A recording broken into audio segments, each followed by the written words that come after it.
અમદાવાદમાં ભગવાન જગન્નાથજીની 149મી રથયાત્રા નિમિત્તે આ વર્ષે પ્રથમ વખત 2 મામેરા ભરાશે। પરંપરાગત યજમાનના મામેરા ઉપરાંત સરસપુરની ભાગા ભગતની પોળ સ્થિત 147 વર્ષ જૂના રણછોડરાય મંદિર દ્વારા પણ 25 વર્ષ બાદ જગત મામાની મામેરાની પરંપરા ફરી શરૂ કરવામાં આવશે। મામેરામાં ભગવાન જગન્નાથજીને બંસરી અને સુદર્શન ચક્ર, બળદેવજીને હોડ તથા સુભદ્રાજીને પાર્વતી શણગાર અર્પણ કરવામાં આવશે। ભક્તોના સહયોગથી તૈયાર થયેલા આ મામેરાના દર્શન 11 અને 12 જુલાઈએ ભક્તો માટે ખુલ્લા રહેશે, જ્યારે અષાઢી બીજના દિવસે રથયાત્રા દરમિયાન ભગવાનને અર્પણ કરાશે અને 16 જુલાઈએ મહાપ્રસાદનું આયોજન પણ કરવામાં આવ્યું છે। આજે આપ સૌને અને પ્રેસ મીડિયાને બોલાવવાનું એકમાત્ર કારણ છે કે ભગવાનને આ વખતે વિશેષ ભેટ આ જગ્યામાંથી આપને આપી રહ્યા છીએ, તે માટે આપ સૌને બોલાવવામાં આવ્યું છે, જેને અહીંની લોકલ ભાષામાં મામેરું કહેવાય, પણ અમારી ભાષામાં ભેટ કહેવાય, અર્પણ।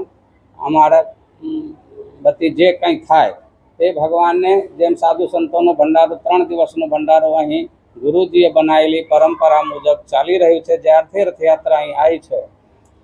અને એવું કહેવામાં આવે છે કે ગુરુજી દ્વારા જ રથયાત્રા અહીં આવી સરસપુરમાં, અને જે કાંઈ શરતો હતું તે નરસિંહદાસજી મહારાજ પાસે ગુરુજીએ સ્વીકાર્યા હતા કે તમે રથ લાવ અને જેવી સેવા હશે તે હું સેવા કરીશું। પણ અંદર જગ્યા ન હોવાના કારણે રથ 4 રસ્તે રોકાય છે। અને જૂના સમયમાં એવું સમય હતું કે જ્યારે સાધુ સંતો જ રસોઈ રાંધતા હતા, બીજા કોઈ અડતા નહોતા, તો અહીં સાધુ સંતોનું જ રસોઈ અને બીજું બધું સેવા ચાલતું હતું। અને અમારા પોલના ગામના બધા રહીશો અહીં આવીને સેવા આપતા હતા, પણ અહીંથી છેક ભગવાન સુધી પહોંચી ન શકાય, માટે આ જે મામેરાનું કાર્યભાર છે તે સામે રણછોડરાયજી મંદિર મહારાજને અર્પણ કરવામાં આવ્યું હતું। અને હવે જગ્યા થઈ ગઈ છે, તો બધાની ઈચ્છા થઈ કે ફરી અહીંથી આપણે શરૂઆત કરીએ।